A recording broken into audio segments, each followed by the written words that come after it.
Good morning बच्चों। तो आज हम अपना उसी चैप्टर में नेक्स्ट जो टॉपिक है वो शुरू करते हैं।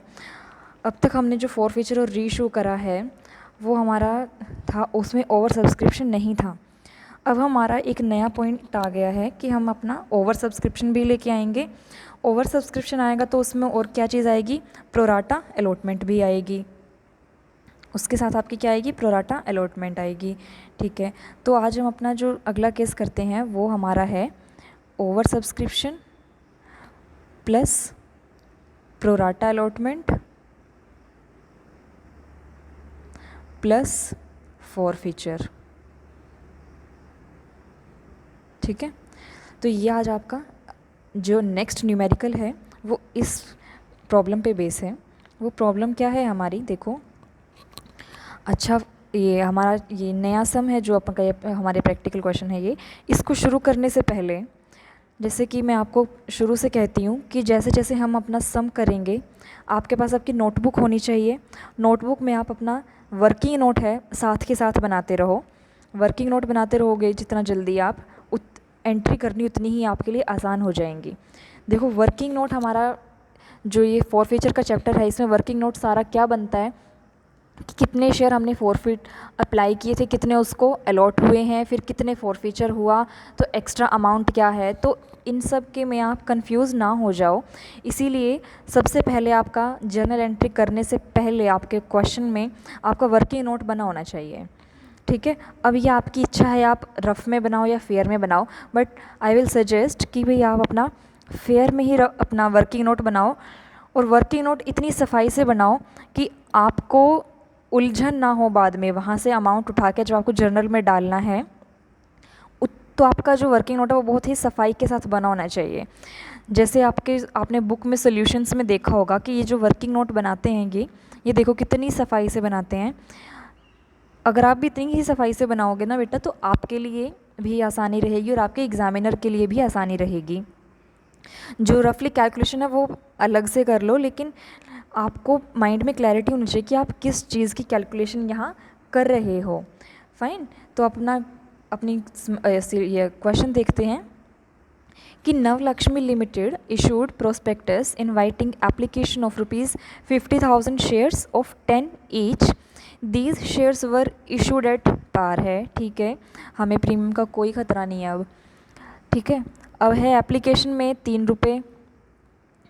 ₹3 अलॉटमेंट में 4, फर्स्ट कॉल में 2 and on final call the balance कितना बचा, 3 और 4 7 और 2 9। हमारा फुली कॉल्ड अप कितना है, 10। तो ₹9 आपकी क्या होगी, आपकी फ़ाइनल कॉल होगी। आपका जो ₹1 होगा वो फ़ाइनल कॉल होगा। ठीक है, ये आपका टोटल 9 बन गया, एक बचा जो वो है फ़ाइनल कॉल। अब इसने प्रोराटा अलॉटमेंट जो करी वो देखो कैसे करी कि 50,000 शेयर इसने एप्लीकेशन दी थी, लेकिन आ गई 60,000 की। देखो, तो एप्लीकेंट जो है 10,000 शेयर वालों को फुल मिले हैं। तो ये कौन है एप्लीकेंट, एप्लीकेशंस कितनी आई हैं हमारे पास, 60,000। हम दे कितना सकते हैं, सिर्फ 50,000 तक ही हम दे सकते हैं। तो 10,000 को हमने फुल दे दिया, 20,000 वालों को 15 दिए हैं, 30 वालों को 25 दिए हैं। तो टोटल ये कितना हो गया हमारा, 50,000। देखो, हम जितना हमने इशू करना है हम उससे ज़्यादा इशू नहीं करेंगे जितना एक बार हमने प्रोस्पेक्टस में लिख दिया है।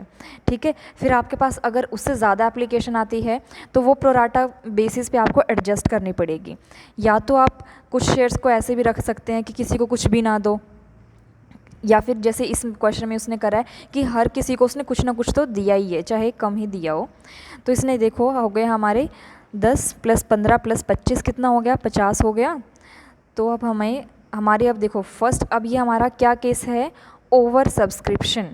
फाइन, ओवर सब्सक्रिप्शन है तो हमारी एप्लीकेशन जो फर्स्ट एंट्री होगी हमारी वो किससे होगी, 60,000 के शेयर से। 60,000 गुना में 3, कि हमें 60,000 शेयर पे ₹3 के हिसाब से एप्लीकेशन मनी मिली है। अब एक बच्चे का, जैसे आपके लास्ट डाउट सेशन में एक डाउट था कि मैम, अब वो बच्चा केस लेके बैठा हुआ था अंडर सब्सक्रिप्शन का। अंडर सब्सक्रिप्शन में तो क्या होगा, ये 60 की बजाय यहाँ पे मान लो 40 हो गया, 50 से कम होना चाहिए, तो फिर आपको जितने हिसाब से एप्लीकेशन मिली है आप तो उतने की ही करोगे ना। ठीक है, फिर आपने ये नहीं देखना कि किसकी करूँ मैं, आपको जितना एक्चुअल अमाउंट आपको मिलता है आपको वो देखना है। ठीक है, आप अब उस बच्चे ने, उसको कन्फ्यूजन क्या हो रही थी कि वो ओवर सब्सक्रिप्शन का केस माइंड में रखकर अंडर सब्सक्रिप्शन का सोल्यूशन करने लग गया था वो बच्चा। ठीक है, तो आपको बस इतनी चीज़ ध्यान रखनी है कि कितने की आपको एप्लीकेशन अमाउंट रिसीव हुई है, कितने शेयर्स पे। तो आप bank account debit to share application जब करोगे तो उसमें उतने ही शेयर का करेंगे। अगर आपको अंडर सब्सक्रिप्शन है, मान लो आपने 50 करने थे, 40 आपको मिले, तो एंट्री 40 से होगी। अगर आपको 50 देने थे, दे दिए 60, तो वो एंट्री 60 से होएगी। ठीक है, तो अब अपना आगे देखते हैं क्वेश्चन में क्या है। ऑल द एक्सेस अमाउंट, मतलब कि जितना भी एक्स्ट्रा अमाउंट था ज़्यादा, paid on application is to be adjusted against due on allotment. अब हमारा ये इसने साफ साफ कह दिया है कि जितना हमारा एक्स्ट्रा है वो सिर्फ अलॉटमेंट पे एडजस्ट होगा। और अगर आगे कुछ भी नहीं बोला, इसका मतलब क्या होगा कि अगर अलॉटमेंट पे एडजस्ट होने के बाद पैसा अगर बच जाता है, अगर इफ़ की बात है, तो आपको वो रिटर्न करना पड़ेगा।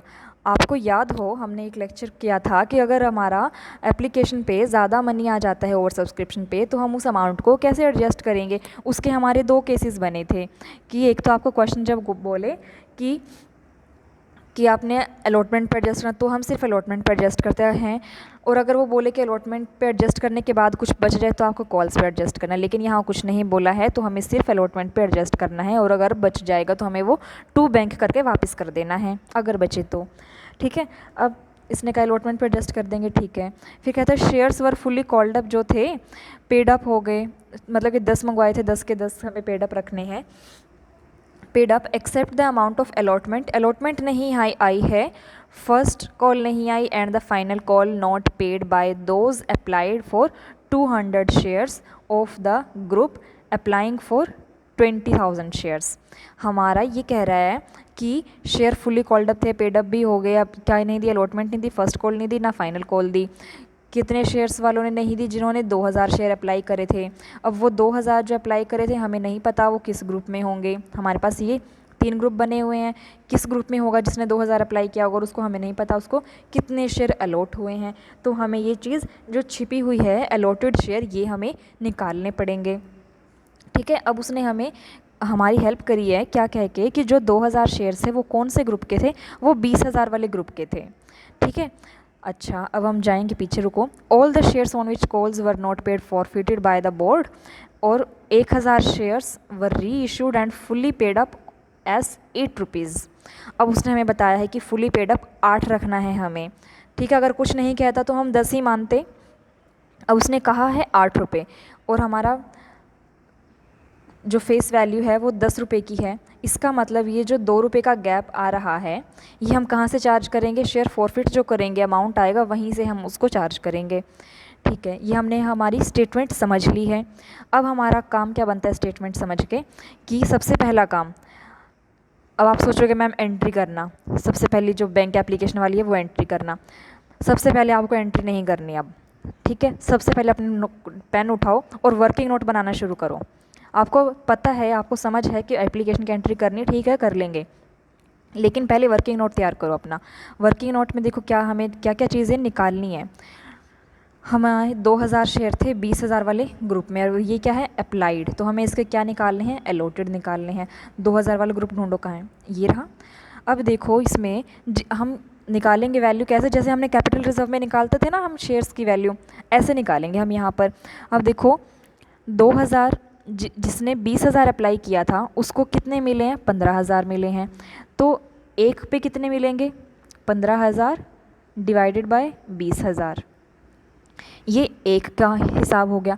अब एक का है तो 2000 पे कितना आएगा, तो फिर क्या करेंगे हम मल्टीप्लाई कर देंगे इसको।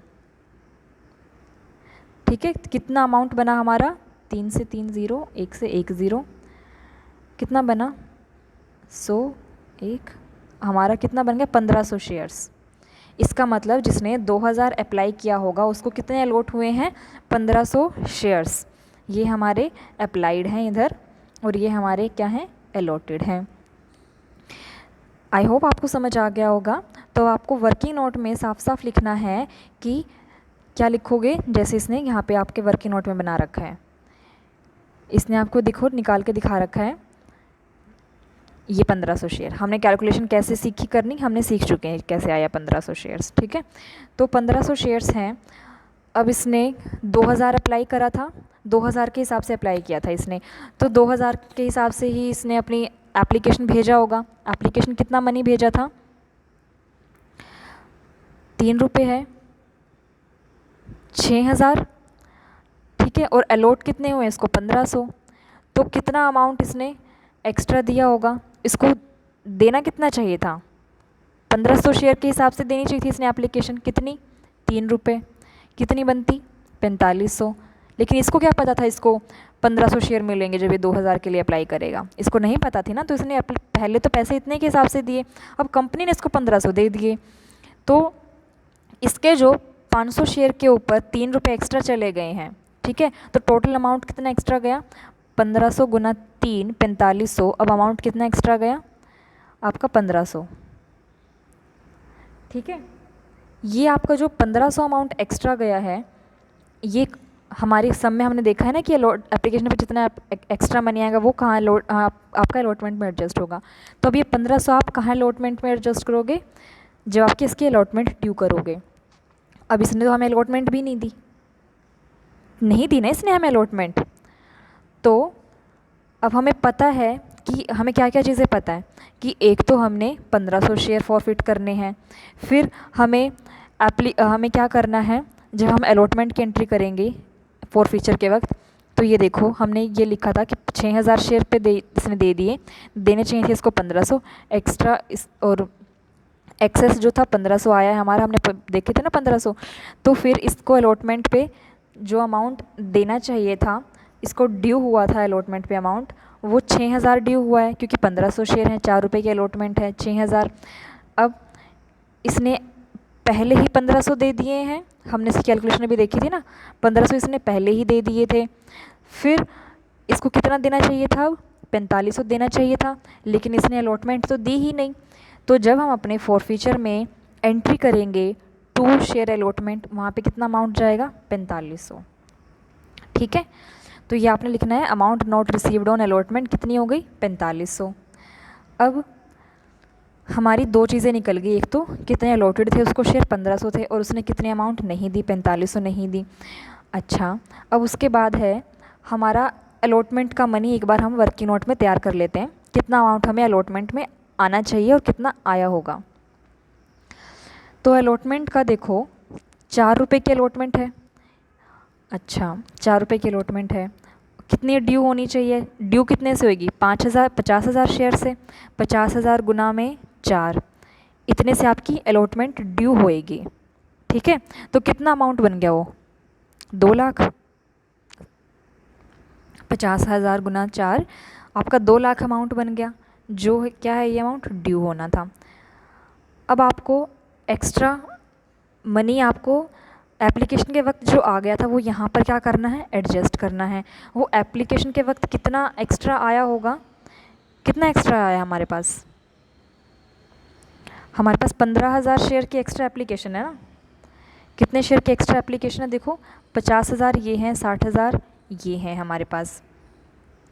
तो हमारे पास 10,000 की जो है एक्स्ट्रा मनी हमारे पास है। हमारे पास उन 10,000 की जो एक्स्ट्रा शेयर्स है आए थे, उन्होंने हमें क्या चीज़ दी थी 10,000 शेयर पे, एप्लीकेशन के वक्त क्या था, एप्लीकेशन का अमाउंट 3 रुपये था।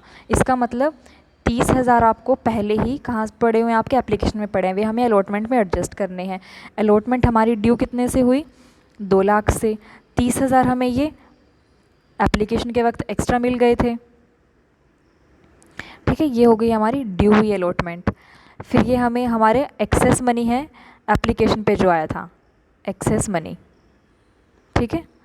वो आपका कितना, 30,000 एक्स्ट्रा था, तो आपको कितना आना चाहिए था, 1,70,000 आना चाहिए था। इसको साफ साफ करते हैं, 2,30,000 माइनस करेंगे तो कितना आएगा, 1,70,000। 1,70,000 आपके पास आना चाहिए था, लेकिन आपके पास जो आपके 1500 शेयर थे उसने आपको अलॉटमेंट की मनी नहीं दी ना, हमने समय देखा उसने अलॉटमेंट नहीं दी, इसलिए हम ड्यू अब उसकी फॉरफिट करेंगे 1500 शेयर। तो 1500 शेयर पे अलॉटमेंट कितनी नहीं दी उसने, अलॉटमेंट कितनी नहीं दी, 1500 शेयर पे कितनी बनती थी उसकी अलॉटमेंट, जो उसकी मनी थी आनी चाहिए थी 4500। मनी ऑन फॉरफिटेड शेयर्स कितनी है 4500, तो हम यहाँ पे वो 4500 माइनस कर देंगे। हमारे 4500 कैसे आए हैं, ये देखो हमने वर्किंग नोट किया था ना अभी, ये वर्किंग नोट बनाया था 4500, उसने 60,000 देने थे, 1500 पहले ही दे दिए, तो बचे कितने 4500। तो ये 4500 उसको अलॉटमेंट के वक्त देने थे लेकिन उसने नहीं दिए हैं, तो इसीलिए हमारा अलॉटमेंट का मनी जो था वो क्या बना था, हमारा 170 आई थी ना अमाउंट, उस 170 में से ये हमारे जो कितने हैं 4500, ये भी हम माइनस कर देंगे। तो हमें जो नेट अलॉटमेंट रिसीव हुई है, नेट अलॉटमेंट रिसीव्ड, वो इसको इसमें से अगर हम माइनस करें तो आ जाएगा 1,65,500। ठीक है, तो अब हमारी अलॉटमेंट के वक्त एंट्री, बैंक की एंट्री इससे होगी, ड्यू तो पूरे 2 लाख से होगा लेकिन बैंक में एंट्री इससे होगी। ये देखो इसने आपको दिखा रखा है अलॉटमेंट का अमाउंट, 20 में से 2 लाख में से बाद 30,000 माइनस करें, फिर 4500 माइनस करें, 1,65,500। अब हमारा सम करने के लिए एंट्रीज हमारे पास काफ़ी हो गई हैं, बाकी जो कैपिटल रिजर्व का वर्किंग नोट है वो हम बाद में देखेंगे। हम अब अपनी एंट्री करनी शुरू करो। सबसे पहले एप्लीकेशन की एंट्री, एप्लीकेशन की सबसे पहले एंट्री क्या होती है, bank account debit to share application, कितने अमाउंट से, अब आपके पास 60,000 शेयर थे, 3 रुपये, 3 रुपये की एप्लीकेशन बनी है ना, 60,000 शेयर पे आपको 3 रुपये से रिसीव हुए हैं, तो कितना आ जाएगा 1,80,000, 1,80,000। फिर जब आप इसको शेयर कैपिटल में ट्रांसफ़र करोगे, share application to share capital, capital में तो उतना ही अमाउंट हो जाएगा जितना एप्लीकेशन के वक्त होना चाहिए था, तो कितना है आपका, जितना आपने कैपिटल ऑथराइज़ करी थी, आपने इशूड करी थी प्रोस्पेक्टस में, 50 गुना 3, 1,50,000। एक्स्ट्रा मनी कितना बचा, 1,80 रिसीव हुआ, आना था 1,50, एक्स्ट्रा मनी 30,000, वो कहाँ जाएगा अलॉटमेंट में। फिर आप अलॉटमेंट ड्यू करेंगे, नेक्स्ट स्टेप हमारा अलॉटमेंट जब हम ड्यू करेंगे, अब हमारे पास हमने लोट कितने शेयर करें हैं, सिर्फ 50,000 शेयर करे हैं, 50,000 गुना में 4 रुपये की अलॉटमेंट, 2 लाख और ये 2 लाख। फिर उसको रिसीव करते हैं bank account debit to share allotment, 1,65,500, 1,65,500। ये कैसे आया आपका, जब आपने वो देखा, आपने वर्किंग नोट किया था ना, वर्किंग नोट में आपने देखा 1,65 कैसे आया है, ये देखो हमारे वर्किंग नोट में मैंने आपको अलग से भी सिखाया था कि कैसे ये 1,65,500 आया है। तो ये आपका बैंक में आ जाएगा। बैंक में आने के बाद आपकी फ़र्स्ट कॉल ड्यू होगी, फ़र्स्ट कॉल ड्यू करेंगे कितने अमाउंट से, पूरे 50,000 शेयर हैं, 2 रुपये की अब फर्स्ट कॉल है, तो 50,000 गुना 2, 1,00,000, 1,00,000। अब bank account debit to share first call receive कितनी हुई, कितने की होगी, वे जो 1500 शेयर फॉरफिट करे हैं उनकी तो आएगी ही नहीं, तो 1500 शेयर का अमाउंट तो आएगा ही नहीं, कितना अमाउंट हो गया 3,000। ठीक है, तो आपका 1,00,000 में से 3,000 माइनस करके कितना आएगा 97,000। ठीक है, अब देखो इसने कॉल्स एंड एरियर का अकाउंट ओपन नहीं करा है, आपकी इच्छा है आपको करना है या नहीं करना है। अगर करना है तो एंट्री क्या हो जाती, बस bank account debit 97,000, calls in arrear debit 3,000, to share first call कितने से, पूरे 1,00,000 से। तो कॉल्स इन एरियर का आपकी इच्छा है, आपको खोलना होता है या नहीं खोलना होता है। अगर खोलना है तो फिर यहाँ पे 3,000 आएगा और शेयर कैपिटल में आपका, शेयर फर्स्ट कॉल में आपका पूरा 1,00,000 आएगा। फिर हम फाइनल कॉल ड्यू करेंगे, 1 रुपये की थी, 50 गुना 1, 50,000, 50,000। अब जो 1500 शेयर हैं सेम, उसने फाइनल कॉल भी नहीं दी है, तो 1500 शेयर 1 रुपये के हिसाब से कितना बनेगा 1500, तो 50,000 में से आप 1500 माइनस कर दो, 48,500, 48,500। अब हमारे सब कुछ हमने मंगवा लिया, अब हम देखते हैं क्या उसने नहीं दिया, तो हम फॉरफीचर का टाइम आ गया है। अब फॉरफीचर जब करेंगे तो हम निकाल चुके हैं कि 1500 शेयर का हमें फॉरफीचर करना है और फुली कॉल्ड अप 10 रुपये है। तो 1500 शेयर हैं, 10 रुपये कॉल्ड अप है, कितना बन गया 15,000 शेयर कैपिटल में। अब टू किसको क्रेडिट किन किन चीज़ों को करेंगे, जो जो चीज़ें उसने नहीं दी हैं। क्या नहीं दी, अलॉटमेंट नहीं दी, 1500 शेयर पे अलॉटमेंट नहीं दी उसने। तो अमाउंट हमने निकाला था कि भाई उसको कितना अलॉटमेंट में डालना है, 4500 अमाउंट हमारा वर्किंग नोट में निकला था। वो क्या था कि आप उसने देना तो था 6,000 और उसने 1500 पहले दे दिया था, तो अमाउंट कितना बचता था उसका 4500। ये आपका वर्किंग नोट में हमने समझाया था जब आपको ये किया था 4500। Amount not received on allotment 4500। तो ये हमने उठा के कहाँ डालेंगे, अलॉटमेंट में डालेंगे। फिर हमने फ़र्स्ट कॉल का कितना एरियर रहा था, उसका 3000 का एरियर रहा था। फाइनल कॉल का एरियर उसका 1500 का रहा। अब फॉरफीचर में जितना अब तक आ चुका है, कितना आ चुका है, उसने एप्लीकेशन के वक्त कितने दे दिए थे, 6000 दे दिए थे, तो वो यहाँ पर आ गया। अब हमारी बात आती है रीइशू करने की। रीइशू बैंक अब हमारी स्टेटमेंट में मेंशन है कि 1000 शेयर हमने रीइशू करने हैं 8 रुपये के एज़ फुल्ली पेड अप। ठीक है, कर देते हैं। तो 1000 शेयर इशू करे हैं 8 रुपये के, कितने बन जाएंगे आपका बैंक में एंट्री 8000 से होगी। ठीक है, और जो बाकी के 2000 हैं वो कहाँ जाएंगे, फॉरफीचर में जाएंगे। 2 शेयर कैपिटल 10,000 से, फिर आपको कैपिटल रिजर्व में भेजना है। अब हमने ये कल भी अपने लास्ट लेक्चर में किया था, जो क्या था, हमें 1500 शेयर फॉरफिट करे हैं, रीइशू हमने 1000 करे हैं। तो ये कैपिटल रिजर्व जो 6000 का है, ये जो फॉरफीचर है ये 1500 के हिसाब से है। तो अब हमें कितने शेयर के हिसाब से निकालना पड़ेगा अमाउंट, 1000 शेयर के हिसाब से निकालना पड़ेगा। तो कैसे निकालेंगे, 60,000 1500 शेयर के हिसाब से है, तो एक शेयर का कितना बनेगा 4 रुपये, और हमें कितने शेयर का चाहिए, 1000 शेयर का चाहिए, तो कितना हो गया 4000 हो गया अमाउंट की, इसके 1000 शेयर के अकॉर्डिंग वैल्यू। ठीक है, 4000, और हमने यूज़ कितना कर लिया 2000, बाकी का कितना बचा 2000, वो हम कहाँ भेजेंगे, कैपिटल रिजर्व में। तो इसके साथ आपका ये क्वेश्चन ख़त्म होता है। ठीक है, अब इसमें हमने क्या किया था, ओवर सब्सक्रिप्शन किया था ऐसे शेयर्स का जो कि एट पार इशू हैं। अगर आपको ऐसे ही शेयर इशू एट प्रीमियम है तो भी आपको कोई दिक्कत नहीं होनी चाहिए, हम एक दो सम वैसा भी कर लेंगे। तो आई होप आपको ये इलस्ट्रेशन समझ आ गई होगी। आप इसके जैसे और सम प्रैक्टिस करने की खुद कोशिश करना। ओके।